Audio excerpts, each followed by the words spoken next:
Good evening, this is Brass Tacks and Zaka Jacob. The Prime Minister attended the 60th anniversary celebrations of the Central Bureau of Investigation and said that central agencies do not have any shackles anymore, especially when it comes to high-profile corruption cases. He has asked CBI officers to go ahead and do their job without fear or favor. But the opposition alleges that agencies like the CBI, IT, ED, etc. have been used for political vendetta purposes. Which of these two narratives will the people of India, the electorate, buy going into 2024? That's going to be our big focus tonight here on Brass Tacks. But first, let me play out the story of what the Prime Minister said and the reactions from the opposition to that. ये लोग आपका ध्यान भटकाते रहेंगे, लेकिन आपको अपने काम पर फोकस रखना है। कोई भी भ्रष्टाचारी बचना नहीं चाहिए। The message is loud and clear. Prime Minister Modi is throwing his weight behind the CBI for cracking down on the corrupt. He said corruption is the biggest roadblock to democracy and it's CBI's responsibility to free India from it. आज देश में corruption के खिलाफ कार्रवाई करने के लिए राजनीति की इच्छा शक्ति में कोई कमी नहीं है। आपको कहीं पर भी हिचकने, कहीं रुकने की जरूरत नहीं है। बरसों बरस तक उन्होंने भी एक इकोसिस्टम बनाया है। इकोसिस्टम अक्सर उनके काले कारनामों को कवर देने के लिए He even took a veiled dig at the opposition's allegation of the agency being misused by the centre. मैं जानता हूं जिनके खिलाफ एक्शन ले रहे हैं वो बहुत ताकतवर लोग हैं। बरसों बरस तक वो सरकार का सिस्टम का हिस्सा रहे हैं। संभव है कई जगह किसी राज्य में आज भी विस्तृत सत्ता का हिस्सा हो। This is the second time in a week that Prime Minister Modi has made a BJP versus Bhrashtachari speech. Earlier, he had claimed that there is a pro-corrupt coalition that is being propped up by the Congress. कुछ दलों ने मिलकर भ्रष्टाचारी बचाओ अभियान छेड़ा हुआ है। भ्रष्टाचार में लिप्त जितने भी चेहरे हैं वो सब एक साथ एक मंच पर आ रहे हैं। So has Prime Minister Modi set the tone for the 2024 Lok Sabha elections? Recently, 14 opposition parties had moved the Supreme Court against the alleged misuse of CBI and ED by the government. Let's break this down in terms of numbers. Now, when the Congress-led UPA was in power from 2004 to 2014, a total of 43 opposition leaders were investigated. In 9 years of NDA rule, 118 opposition leaders have been probed. Under UPA, 29 Congress leaders or allies of the Congress party at that time were also investigated. But since 2014, only 6 BJP leaders have been investigated by the CBI and ED. So who are these big names from the opposition who are currently under the CBI scanner? Manish Sisodia, the Aam Aadmi Party MLA, former Delhi Deputy Chief Minister, who's currently in jail over the excise policy scam. Another Aam Aadmi Party leader is former Delhi Health Minister Satyendra Jain. He's also in jail in an alleged money laundering case. BRS MLC and Telangana Chief Minister's daughter K. Kavita has also been questioned by the CBI as well as the Enforcement Directorate in connection with the excise policy scam. RJD founder Lalu Prasad Yadav and several members of his family, including his son Tejashwi, who's the Deputy Chief Minister of Bihar, have been charge-sheeted in the alleged land for jobs scam. Karnataka Congress President DK Shivkumar has been quizzed by the CBI in the disproportionate assets case, and TMC MP Abhishek Banerjee has been questioned by the CBI in the coal smuggling case. Now, while the opposition has been questioning the CBI's impartiality, here's the conviction rate of the agency, and with every year of the Modi government, it has actually been going up. According to the Central Vigilance Commission, from 2015 till 2017, the CBI's conviction rate was hovering between 65 and 66. Then in 2018, it increased to 68%. Then in 2019, it increased to 69%. And In 2020, it was nearly 70%, which means almost 3 out of 4 cases that the CBI was investigating, it was able to get a conviction. But in 2020, perhaps because of COVID or for other reasons, it dipped from 70% to 67.5% in the year 2021. So then the big question is, you heard the Prime Minister just last week when he spoke at the BJP headquarters, and also today at the CBI 60th anniversary celebrations, making corruption the #1 issue going into the 2024 elections. Now, for starters, it will help the BJP puncture the opposition's claims that the recent crackdown by central agencies is political vendetta. It turns the tables on the opposition, painting them as a coalition of the corrupt, or as the Prime Minister said, Bhrishtachar or Bhrishtachari Bachao Andolan. He wants to highlight his government being untainted and not facing any big corruption charges in the last 9 years that they've been in power, and also to project himself to India and to the world that there is zero tolerance for corruption. So let me bring in our guests. Is the CBI being unshackled, as the Prime Minister said today, or is it being used for political purposes? Shehzad Poonawala is BJP National Spokesperson, Sujata Paul, Congress Spokesperson, Shantanu Sen is former Joint Director of CBI, Arun Anand is consulting editor with First Post. Shehzad, let me start with you first.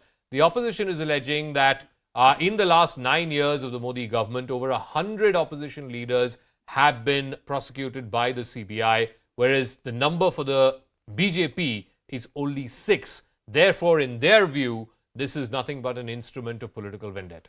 Go to 2004 to 14. The people who are being prosecuted by the CBI, Lalu, Samajwadi Party, DMK, Congress, NCP, it is the same lot, and the same lot is being prosecuted even now, because whether it is in power or out of power, their charitra is to do corruption. Now, this is not the editorial line of a channel that we have to balance one way or the other. I mean, if somebody is doing corruption, they are caught. Let's assume, however, that for argument's sake, that the CBI or the ED is acting in a vindictive manner. In the last 9 years, they've not been able to go to one court and say that, look, action should have been taken here, but it's not been taken, or that this action was not due and they have taken it, and therefore this is vindictive proceeding, like the CBI was called cage parrot. Point number 2. Shehzad, once again, CBI, ED, IT, etc. are investigating agencies. The court is to come to a judgment on whether the investigation has been done in a proper manner or not. The opposition is saying, अगर investigation ही नहीं हो रहा है, तो court जाने से क्या फायदा? No, Zaka, first of all, even the investigating agency, even the summon issued by the investigating agency can be challenged in a court of law. Lalu's son went to challenge the summons. K. Kavita went to challenge the summons. The Supreme Court did not quash the summons and said that you have to present yourself for the investigation. So let's be very clear. Every proceeding of the agency is scrutinized by a court of law. Today, Manish Sisodia has not got relief from a court of law and has been remanded to judicial custody till 17th. 2 days ago, the order that came, which Ananya Bharadwaj broke on your channel, it said that he's the architect, not an observation, a finding of the court. Prima facie, 90 crores, 100 crores has been taken. And the Congress celebrates that action on them. Now, secondly, let me just give you some aspect. ED's conviction rate, by the way, is not low. It's 96% in PMLA cases. The 25 cases that have gone to trial, 24 the ED has been able to get convictions only under the Modi government. Before this, 2014 the opposition has a different figure on the ED's conviction rate. It's less than a quarter. That's why I'm putting this figure on your table. Which is 2005 to 14, 0 convictions of ED. 2014 to 23, 24 convictions out of 25 cases, which means a 96% track rate. It's on the ED's performance it has a performance page. You can see it out there. One more figure. The ED only raided 112 times during the UPA. Today, 3,000 searches were conducted, and therefore the money that is attached, and that too is challenged, is over 1 lakh crore. Now, my argument is, should we not do... One second. And just one last thing, one very important figure. Let me ask Sujata Paul. The number of cases, the percentage of cases on MPs, MLAs is only 2.9%. Sujata Paul, Shehzad is saying that out of the cases that have gone into trial, out of 25, 24 they've managed to secure conviction in. His contention is the BJP and Mr. Modi's government have given a free rein to institutions like the CBI and the ED, as any government should. They are not being beset by any kind of political considerations. Why would that be a problem? Sujata Paul. Zaka, first of all, the PMLA Act came in 2005. And after that, cases were registered. So up to 31st January 2023, 5,902 cases have been registered. Now, out of these, if 25 cases, in 25 cases, conviction has happened, most of these cases were filed during the UPA time.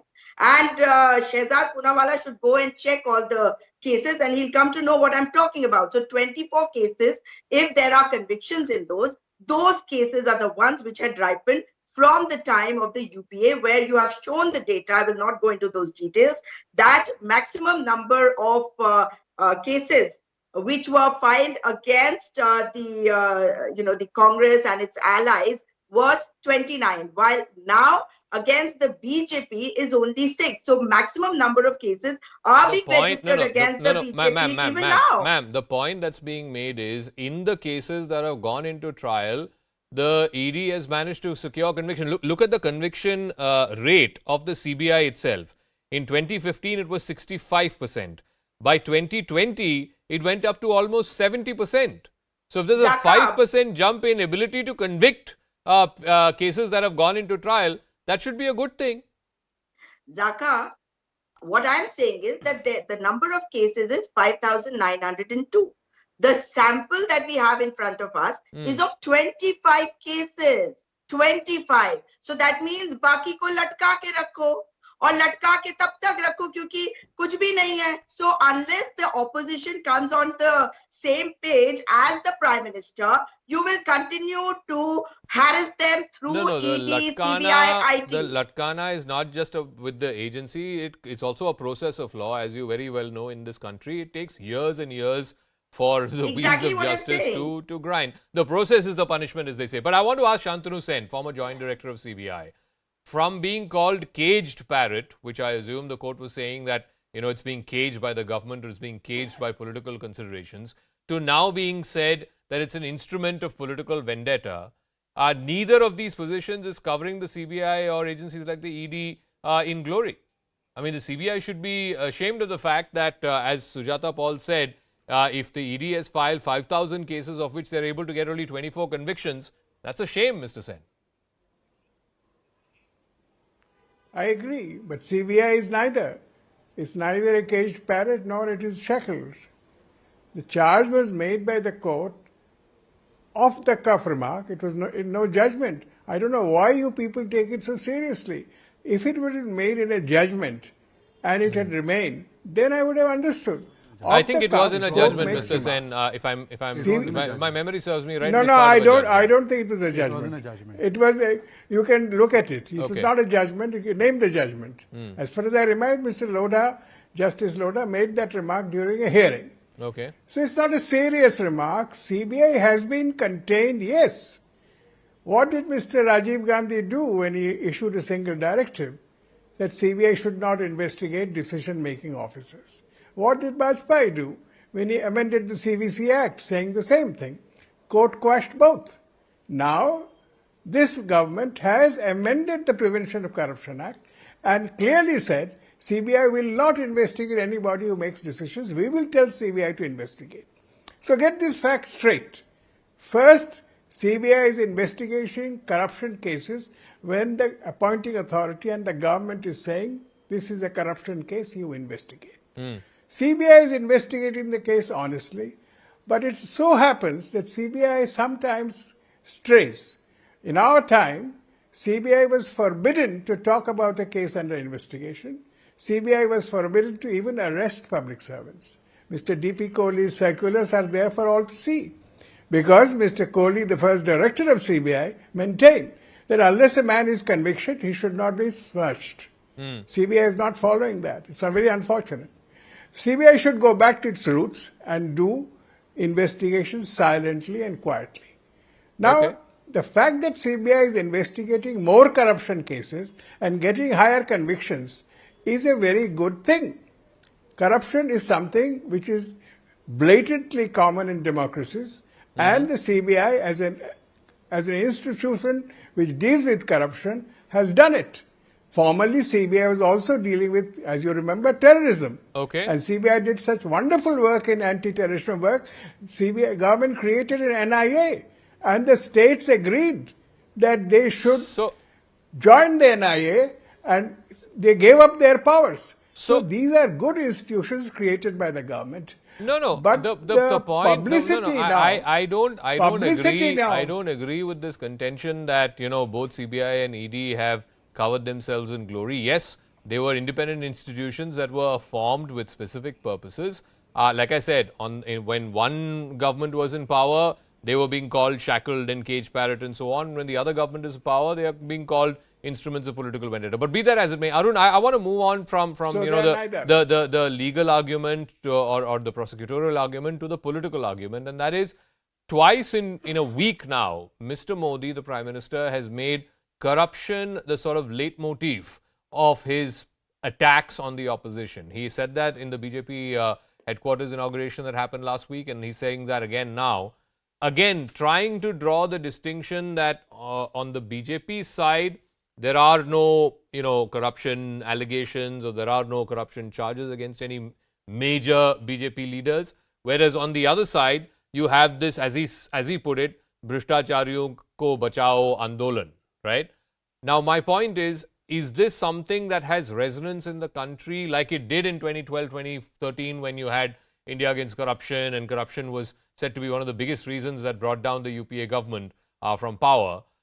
Is this issue as hot and as resonant in 2023-24 as it was in 2012-2013? Zaka, you have raised a very pertinent point, and I think it was very relevant and it resonated in 2014.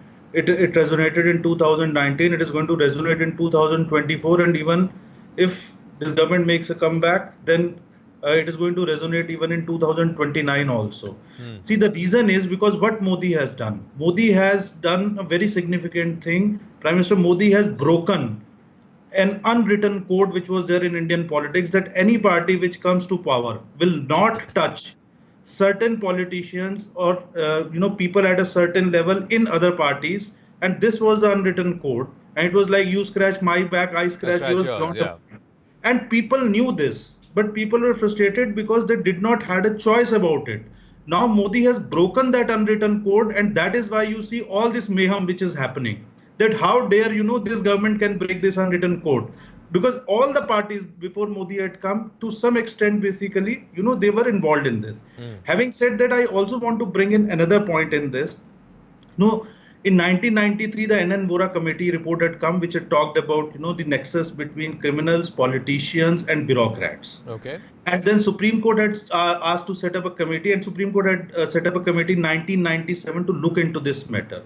So, but no government had, the will to, counter this. I think what Modi government is doing, they have the will to counter it, they have the numbers to counter it, and they're trying to counter it. Okay. And of course, when you break such unwritten codes, the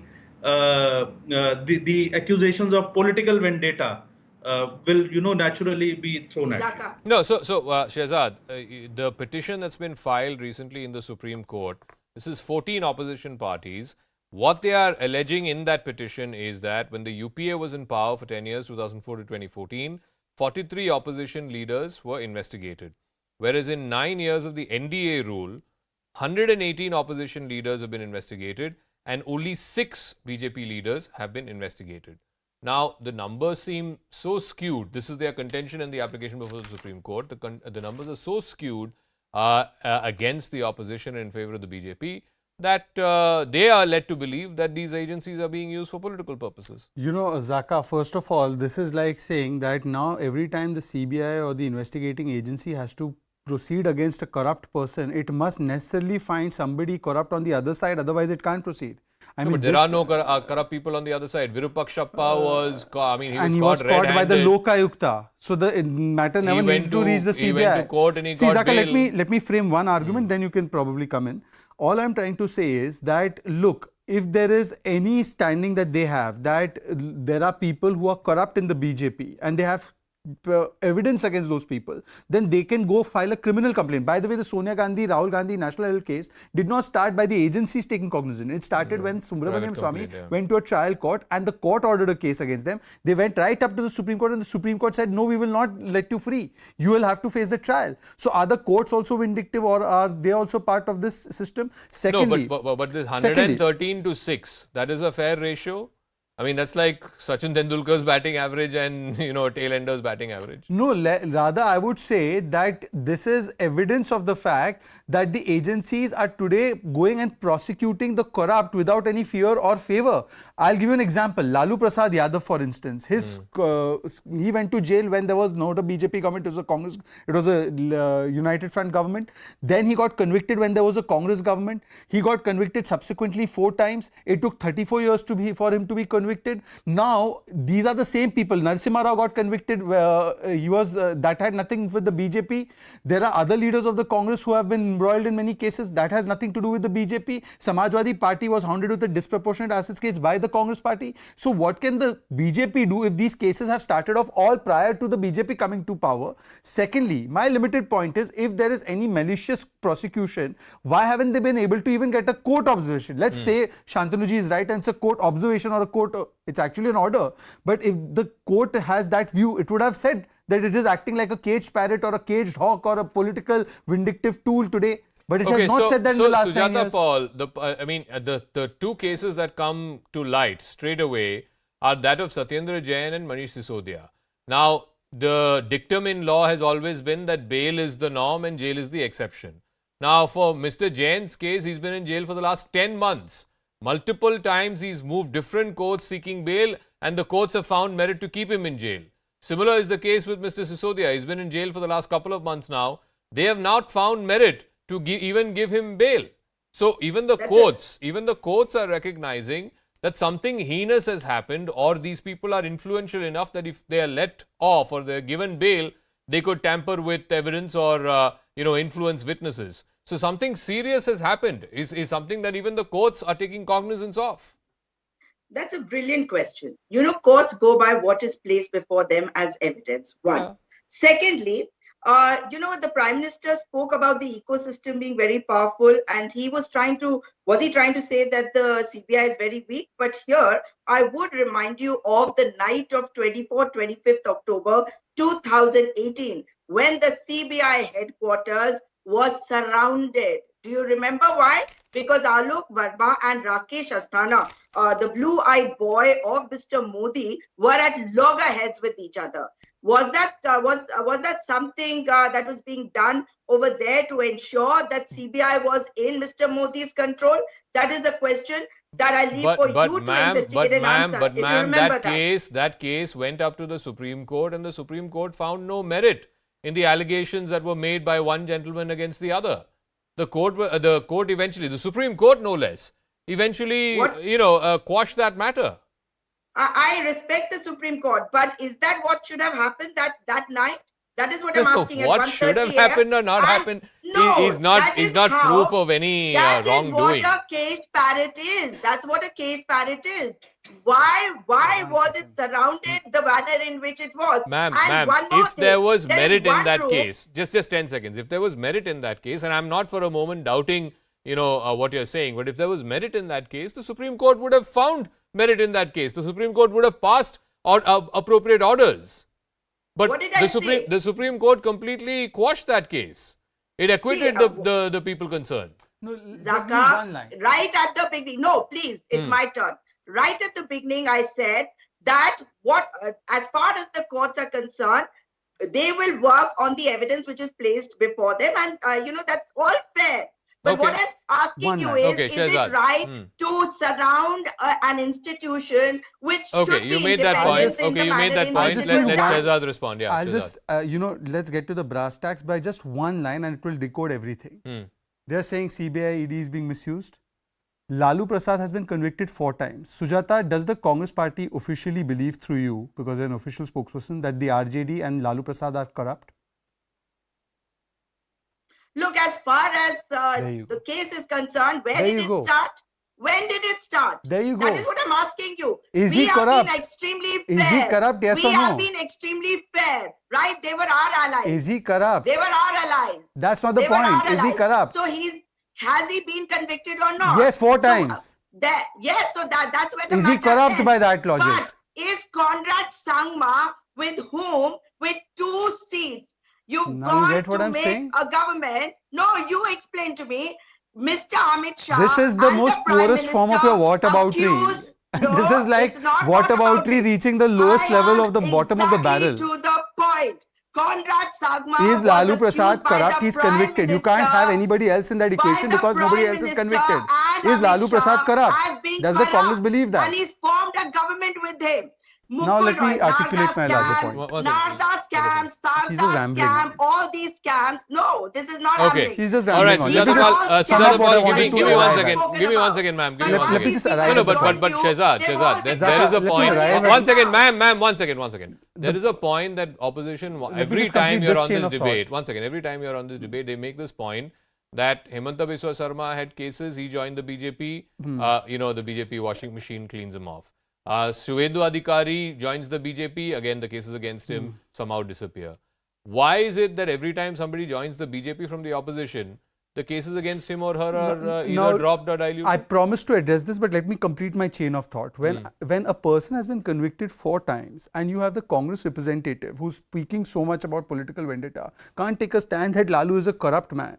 This shows that their commitment is not towards the integrity of the agencies Is or the independence of the Conrad agencies. Sangma Zaka, corrupt? let's Ma'am, 1 corrupt. second. Let's one No, at no, a you time, should please. answer that. One at a time. Yeah, I will get him to What answer about that as well, plus the question I asked him. Yeah, now go ahead. It's not about the independence of the agencies. It is about politics of convenience and the coalition of the corrupt. So that has been established now. They will say Manish Sisodia pe sahi hua, but Sonia Gandhi or Lalu pe galat hua. Now let's come to your question. Hemanta Biswa Sarma joined the BJP in 2015. In 2018, I have shown you, I have the news report, I'll show it to you again. The CBI called him. After that, the matter went to court and there has been no proceeding that has found him guilty by a court of law. The court of law has taken cognizance of this. But I am saying the reverse. If you have proof of Hemanta Biswa Sarma from the last 6 years or 7 years or 8 years, why haven't they gone and prosecuted him? Or forget that, they used to say about Mukul Roy. Mukul Roy, the proceedings didn't stop when he joined our party, but today he's in the TMC. Will they kick him out of the TMC? Or let's talk about the other leaders they're talking about. They spoke about Suvendu Adhikari, right? Suvendu Adhikari, the TMC used to scream from the top of their voices that there's nothing wrong against him. So if he was so corrupt, why was he with them for so long? And only Okay. when he joins the Conrad BJP, that Sangma. time they see the corruption. Okay. This is So- hypocritical. So Conrad Sangma. no, 1 second, ma'am. Arun Anand, I listed out a whole bunch of names from Manish Sisodia to K. Kavita to Satyendra Jain to DK Shiv Kumar. This whole thing that the BJP is saying that, look, we are basically correcting the wrongs of the last 60 years, the corruption that we've witnessed in the 10 years that UPA was in power, all of that is now coming to the fore. But again, I keep coming back to this point. When Virupakshappa and his son are caught red-handed taking bribes, yes, he goes to the High Court, he manages to get bail, and then the Lokayukta court has to, bring charges against him, and finally he has been arrested, not before he's given some kind of a hero's welcome in his own constituency. All of these leaders from the opposition who joined the BJP, somehow the charges against them, if not diluted, at least the case goes off into a back burner.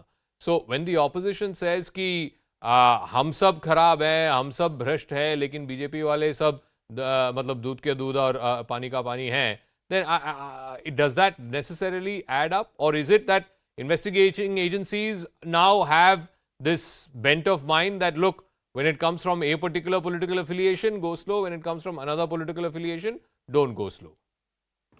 I think, the larger issue, to answer your question, the way elections are fought and the political parties are run in our country, I think, it leaves not much scope for, very clean politics or very clean governance. However, what matters, so, generally at the mid-level and at the grassroots level, you tend to find cutting across parties, you tend to find a lot of people basically who have come to, it's a fact, which stares in our face every day, that people have taken politics as a profession where they want to make some quick bucks, and that is done through basically, corruption, and that goes cutting across all the parties. But what matters is that I think the top leadership in certain parties they endorse that, like it has happened in a lot of parties which are now facing the heat. But the top leadership in parties like BJP, they don't neither endorse that, and they try to weed out that corruption within the party also. So, but then there are certain political compulsions. So I think it's a larger question until we continue to fight elections like this, until we continue to have this kind of a political structure. I think it's very difficult to. But still, I think the intent of the BJP leadership largely seems right. And the difference between BJP and the opposition is that in the opposition, even the top leadership seems to be endorsing the people. I'll give Shantanu Sen the final word. Again, it comes back to the structure of the CBI and the Enforcement Directorate. The Enforcement Directorate, of course, comes under the Finance Ministry. The CBI comes under the Prime Minister's Office, the Department of Personnel and Training.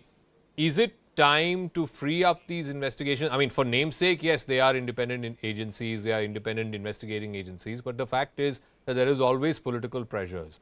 Is it time to free up these agencies in a way that they are only answerable to the courts of law in this country? Before I take that question, I must say that this question of intent must not be put in here. I'm sorry, Mr. Anand, you should not have used the word intent. Number two, I take strong objection to the suggestion all the time that you go to the court and get your case going. Why should he go to the court? The CBI and the ED should investigate the charges and investigate them as appropriately, as sufficiently, as fast as it is investigating other cases. This argument doesn't hold water. Okay. As far as the independence of the CBI is concerned, Mr. Raka, you are absolutely right. CBI is absolutely independent in investigation. Why did CBI made a name in the first 40 years of its inception? Because CBI could choose and investigate the corrupt. That power has been taken away from the CBI. Why don't you understand that? Mr. Gandhi did it, Mr. Bajpayee did it, and Mr. Damodar, our Prime Minister, Mr. Modi has done it.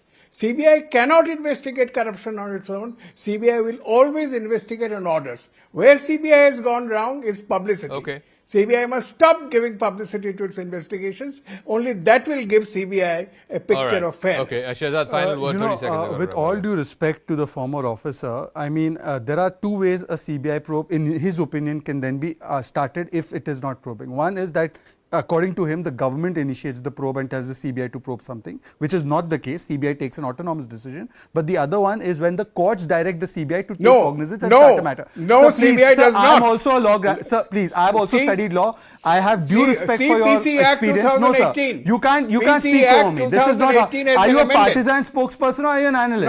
No, are you a partisan spokesperson? No, I'm not. I'm talking about the Prevention of Corruption Act 2018. If you want to wear the hat of a political party, you're welcome to, sir. But you have to allow me to speak.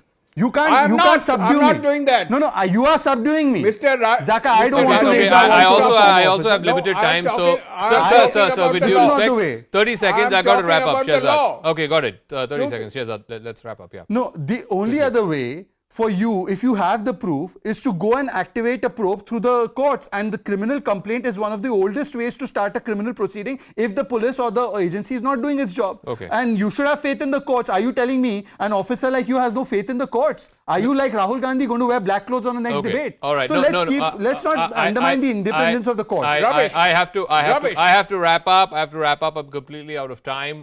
Whether this becomes the single biggest determinant of the 2024 narrative, as it were, that I think we'll have to wait and see. But it's very clear from the Prime Minister's speech twice in a week, first in Delhi and then, of course, what he said today at the CBI 60th anniversary celebrations. He believes that the choice before the people of India is very clear. You have this coalition of the corrupt, as he put it last week, on the one side, and you have his government, which is waging a war against that corruption. Which of these two narratives the people of India will buy, we'll see. But let's talk about the other big story, which is coming tonight from the state of West Bengal. It remains on the edge after continuous clashes and incidents of violence. It started on Ram Navami Day, that was Thursday last. The TMC has accused the BJP of deliberately instigating minorities. The BJP, meanwhile, has demanded the Chief Minister's resignation, saying that it is absolutely inept and that this is a complete failure of law and order. So the question is, who is stoking this communal fire in the first place?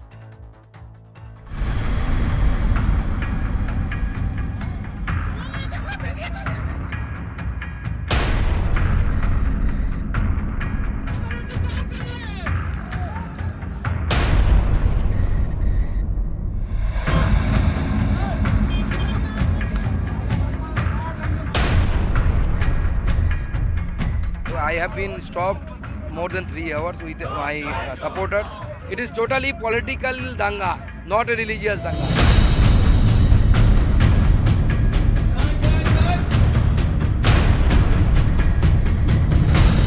বন্দুক নিয়ে মিছিল করবে না, বোমা নিয়ে মিছিল করবে না, কিন্তু ওরা যেন দাঙ্গার নামে আবার কোনো প্ল্যান করতে না পারে এটা মাথায় রেখে দেবেন। সারা ভারতবর্ষে করছে।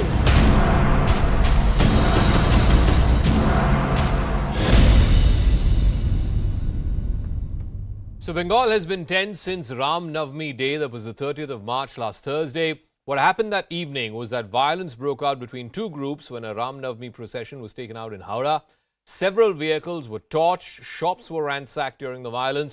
A large contingent of police were deployed in the Shibpur area in Howrah to try and bring the situation under control. But the following day, which was Friday, hours after the road there was opened up to traffic, fresh violence was reported.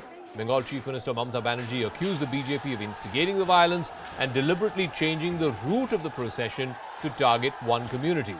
But the BJP has held the ruling TMC responsible for the abysmal failure of law and order. Then, on the 2nd, when BJP National Vice President Dilip Ghosh was leading a Shobha Yatra in Rishra in Hooghly, stone pelting was reported once again.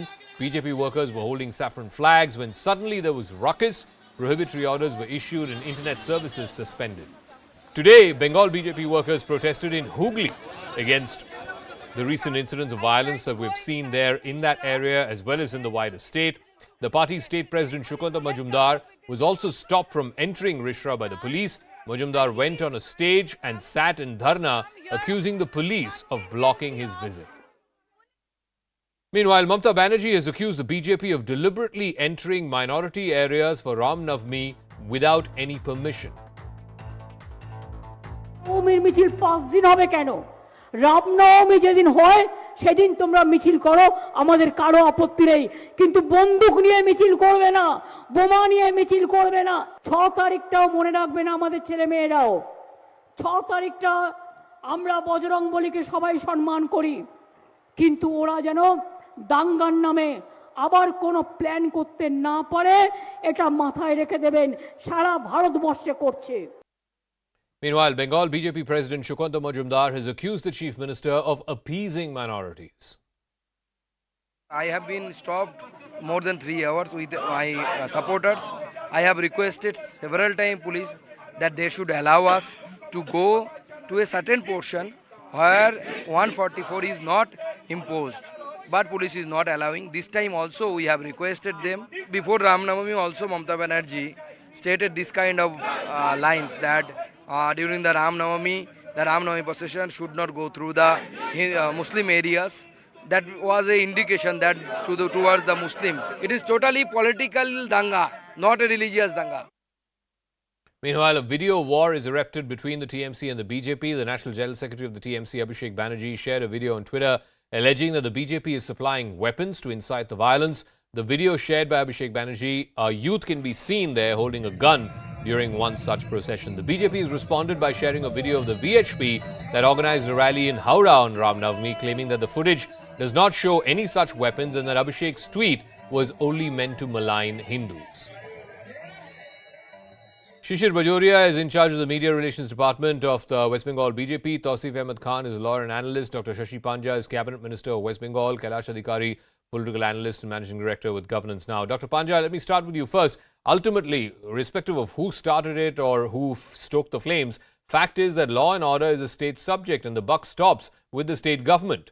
The fact is that this area in Howrah first and then subsequently in Hooghly, where the violence happened after Ram Navami, is infamous for such violence happening. Not just this year, it's happened previous years as well. So the question that's being asked is, what did the state police do? What did the intelligence community do? Why was there not beefed up security in those very same areas to avoid exactly the kind of incidents that we saw on the 30th and on the 31st? Good evening, Zaka. Good evening to all. Precisely so, because there has been a record of such disturbance previously last year too. That is why this time, especially if we are discussing Howrah, that the state government and in fact the police came out with a set of guidelines. And these were the guidelines which were not followed. and thus due permissions were not actually given.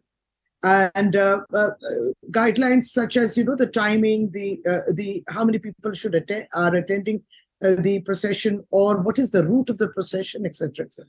So this is the guidelines, and especially also very important guideline, and that was of not carrying guns and pistols and talwars or swords, etc., or bombs in a procession. These were the set of guidelines which were given, which were violated by the BJP. But Now, Dr. Panja, yeah. you would appreciate that the job of the police is not to just issue guidelines. The job of the police is to enforce the rule of law by Yes, force. you see, this is the state government which does not bulldoze or stop procession or ban processions like what happened in Delhi, Jahangir Puri. It is clearly the Prime Minister has, our Chief Minister had said that yes, processions will all happen. It has happened all over West Bengal. I mean, in fact, BJP also has said that there were 10,000 such rallies all over Bengal. There's an example in Birbhum where you had a Ram Navami procession where the BJP elected Vidhayak, the MLA, and our TMC people all walked together. So that is also an example.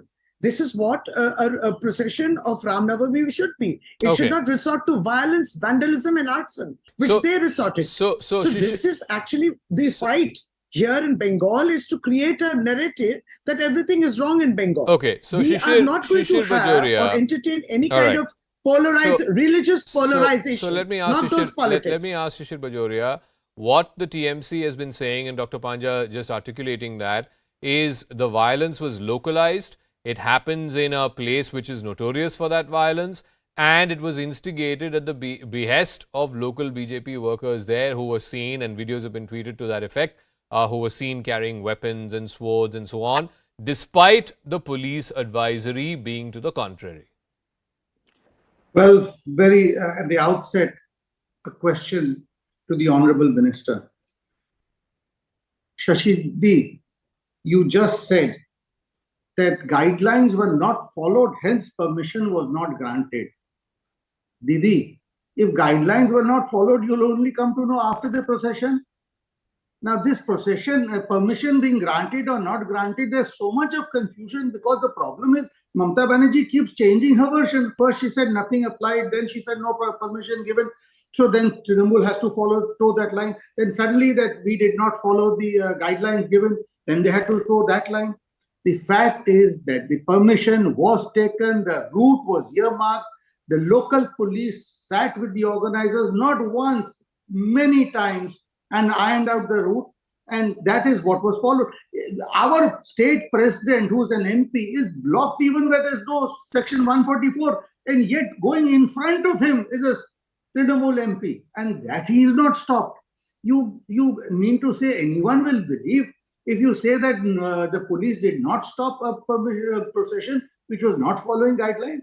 And this thing of weapons, the All India General Secretary of a state-bound party, he tweets this. May I ask him, sir, where did you get this photograph? Number one. Number two, sir, why did the state police, I know you have got nothing to do with the state government, why did the police not apprehend him there and then?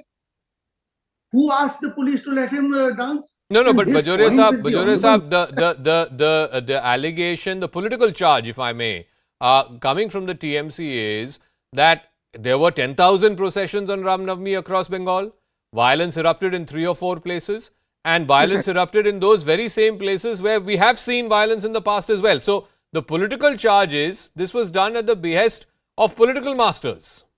So I am coming exactly to that. When this was known that there are flashpoints in this area, on the day of Ram Navami, the Honorable Chief Minister sits for a dharna, and a dharna on what? Against the central government. She could have done the dharna any day. This is called diversionary tactics. Why? Because they are getting caught out on corruption on a day in and day out basis. So this was done, all that. And she made a statement. I have to protect my 33% minorities. Madam Chief Minister, I thought you're Chief Minister of 10 crores. You're also my Chief Minister. Even though I'm in her home constituency, I didn't vote for you. Okay. You're still my Chief Minister. What do you mean? I have to protect my 33% minorities and it's the job of the majority. What is this minority majority? So what is this that you will not go through minority so area? let me, yeah, I wanted to ask that to Tausif Ahmed Khan. Today the Chief Minister said at a rally in East Midnapur that the riots happened or the violence happened because BJP was going into minority areas without permission.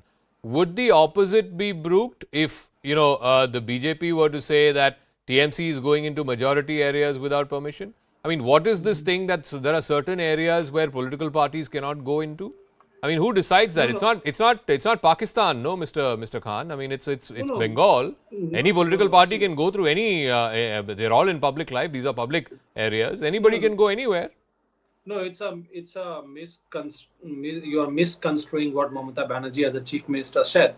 She said that you are free to take out your religious procession, Ram Navami procession. I will not stop you, but I will stop you from doing danga.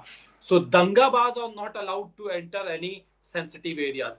Danga baz who are holding pistol, who are holding swords in their hands, who are going outside the dargah and mosque and chanting Bharat mein rehna hoga to please don't come up with in Howrah 5:45 p.m. right just 5 minutes before Aftar Azan, DJ was brought and they were chanting slogan Kehna hoga, Jai Shri Ram Kehna hoga, just 5 minutes before if Aftar Azan was to be called. So please don't act like you are full and you know nothing. There is a conspiracy behind it. That is what the Chief Minister is constantly saying.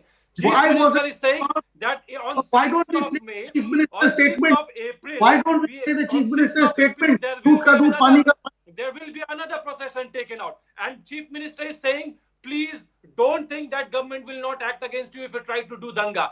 Chief Minister is consistently saying there should be no already and no sword in the procession. This is how she religious nature. Also, people who have been arrested in Risra as well as in Howrah, clearly it is found that there are foul play. There are these are members of Bajrang Dals and other terrorist organizations, although not formally declared as terrorists, but they are no less than terrorists. But Tausif, once again, Tausif, I'm quoting to you data that was published this morning in the Indian Express. 34 people who were arrested. This is the Howrah case. I don't have the data of what happened in Hooghly and other parts, but in the Howrah case, out of the 34 people who were arrested, 31 are Hindus. Are you telling me there were only 3 Muslims in that area who pelted stones? I mean, I have videos which show more than that pelting stones. So what happens to them? They get a free run? Again, this is the data that's been put out by a leading newspaper in this country. 31 out of 34 people who were arrested as of this morning are Hindus. No, if we have to go by the statement of Mamata Banerjee as well as the Commissioner of Howrah, they have clearly said, the Commissioner has said that in videos we have identified some people and we are in the process of arresting them. And Mamata Banerjee has clearly said that those who are doing dangas are neither Hindus nor Muslims. They are dangas. So please do not identify these dangas with their religion. That is the politics that Mamata Banerjee does not believe in. Okay. The people of Bengal does not believe in that. So let me ask Kailash Adhikari, because it seems... One second, I'll come back to you. Just give me 30 seconds. Kailash has been waiting patiently. Kailash, because it seems, at least to outsiders who are watching this whole thing play itself out in Bengal, it seems that this communal cauldron being sort of kept on boiling point suits both BJP and TMC. TMC, of course, is dependent on a large, 30% minority vote, as it were, in Bengal. And the BJP, of course, it helps the BJP and the majoritarian narrative, as it were, to keep this cauldron boiling. So, for both political parties, this suits them. Zaka, I'd like to raise a very fundamental point here, and that is for the regional opposition parties as well as the principal opposition party of this country, that don't they understand that, by playing this appeasement card and politically by playing this card, they are digging their own grave? I mean, don't we understand or don't they comprehend the fact that our society has moved on or it has to move on? I mean, what anyone will get by pelting stones at a Ram Navami rally? Ram Navami was peacefully celebrated all across the nation. I mean, it is an integral part of our culture. And if in a particular state where the government or the honorable chief minister or the the political party in power, it suits for them to appease a certain section of the society, typically called a minority, then what is it getting out of it? I mean, for mere political gains, you are creating a very unstable situation in a state where public property is vandalized, internet is being suspended, which is actually affecting the day-to-day life of common citizens like you and Ka. So what are you getting out of it? For cheap political gains, is the party in power there, as well as the other regional parties who believe in such kind of oppressive politics, what are they getting out of it? So Dr. Panja, I keep coming back to this. When the chief minister says, oh, BJP people have been entering minority areas without permission, that is being construed as, okay, there's one set of rules in certain areas and there's one set of rules in certain other areas. Are you not worried, ma'am, that for whatever it's worth, politically it might be expedient now, but in the long term, the TMC is being seen as a party of the minorities. It is no longer a party of the majorities. Zaka, I just want to come in on one thing, that there were hundreds such incidents all over the country. So much as to say that in Ramnavami, all over the country, there were no other incidents in any other state. There was there in even Gujarat, for that matter, from Madhya Pradesh, Jharkhand, Bihar, etc., etc. So there were incidents all over. So have the other state governments also failed to contend? One. Secondly, I don't know why Shishiji mentioned about relation of Dharna with this Ramnavami. Third, pluralism is in our inheritance. It's a strength too. So what's wrong? I mean, wherever there may be states where there is a majority, there is a state where there is a minority. I mean, there will be some religion in a minority somewhere, some religion which may be a majority. But the identity, what we know of the golden rule of democracy is that the majority looks up to the minority. There's nothing wrong in this. But I cannot understand why, as to religion, should be dragged on to political or votes issue. There is no release. There's no kind of appeasement out here. You appease with good development work. I'm not being rhetoric. This is what precisely it's happening in Bengal. And just because you have not won in Bengal, BJP is not won in Bengal. Why would BJP? I mean, we are not fooling anybody. Then why did we win with such a handsome majority in 2021? If we were just appeasing a few, we don't. So Shishir Bajoria, for a incumbent government to come back for its third term with a bigger majority than the first two terms, surely, the label of just being a minority government does not stick on the TMC. Coming to Shashi's point, and I'll come to Zakaji, your point also. Look, first of all, the link between the Dharna and the Ramnavami, you know why that date was chosen, Didi. You are a minister in the government, you know. Let's not get into that.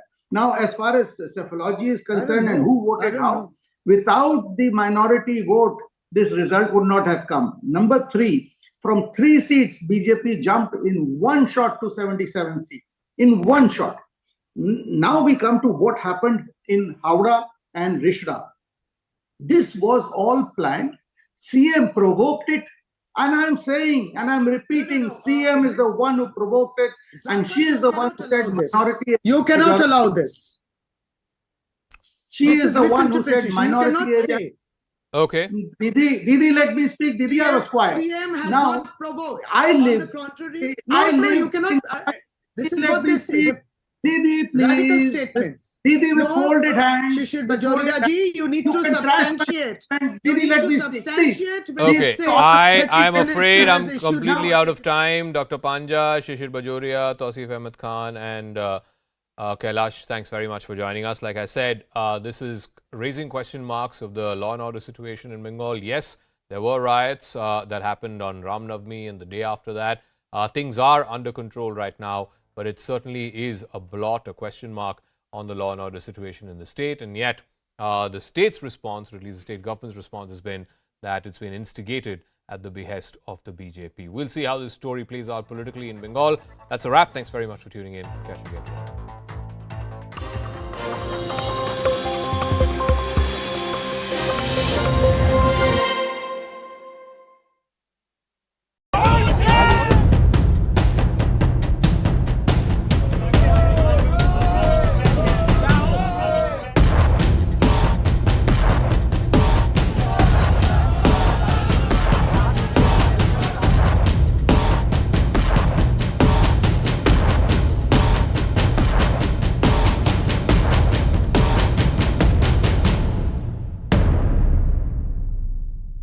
Congress leader Rahul Gandhi will be challenging his conviction and sentencing in the Surat Sessions Court at 2:45 p.m. today in connection with the Modi surname defamation case.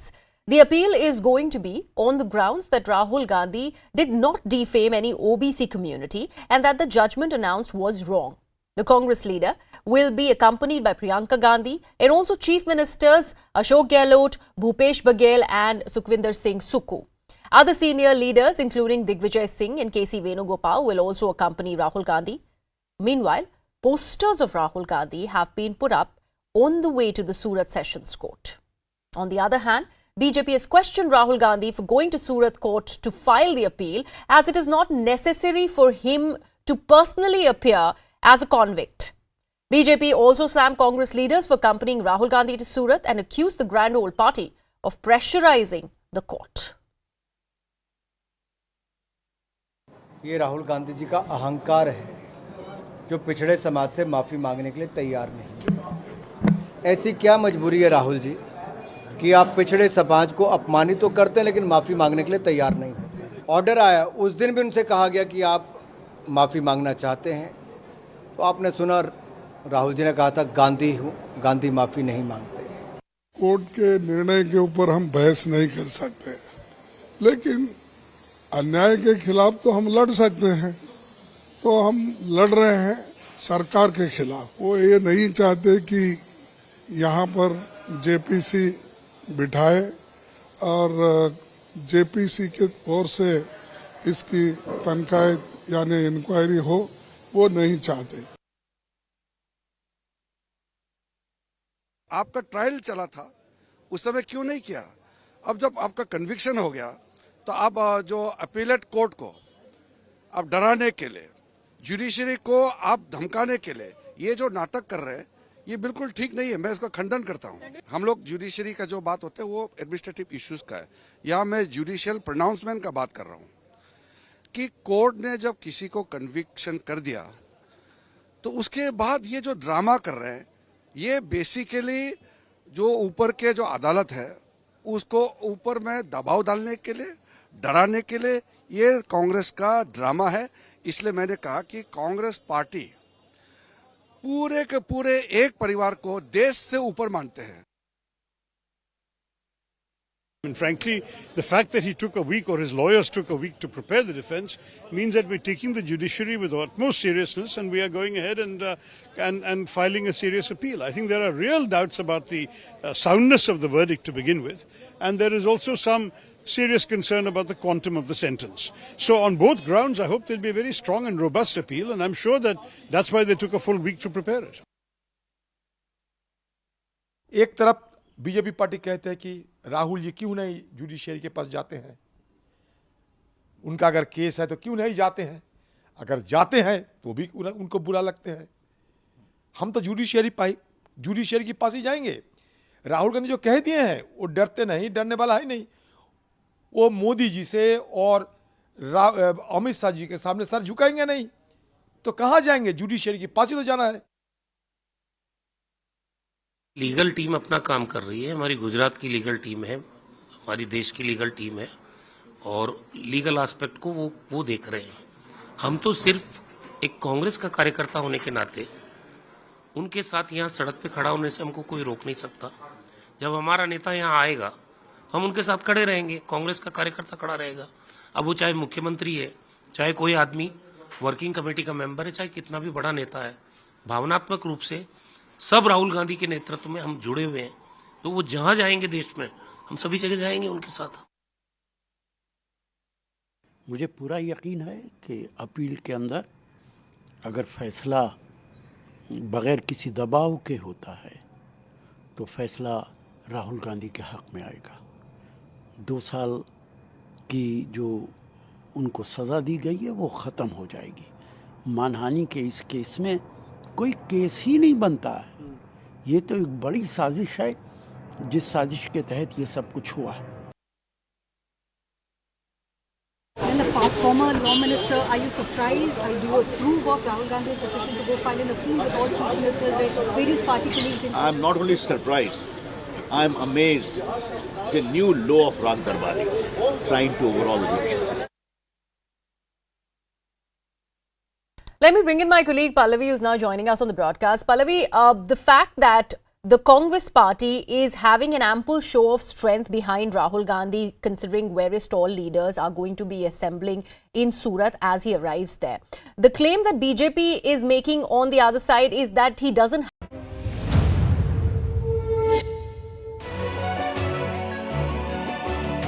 Hello, Namaskar. This is First Post and you're watching Vantage with me, Palki Sharma.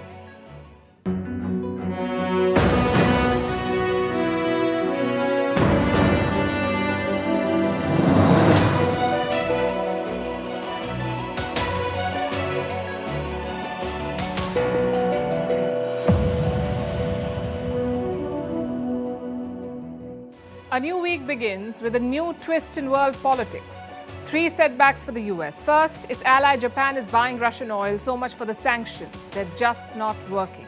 Second, another ally, Macron, is heading to China to shore up business deals. This comes at a time when America is trying to corner China, especially on trade and technology. And third, BRICS countries are looking to dump the dollar in favor of a common BRICS currency. May not happen in a hurry, but shows the general trend against the US dollar. We'll tell you about all these developments. Also, the King of Bhutan is visiting India just days after his Prime Minister legitimized China's claim on Doklam. The Saudis are mending ties with Syria as the sands continue to shift in West Asia. And a question we're asking all of you: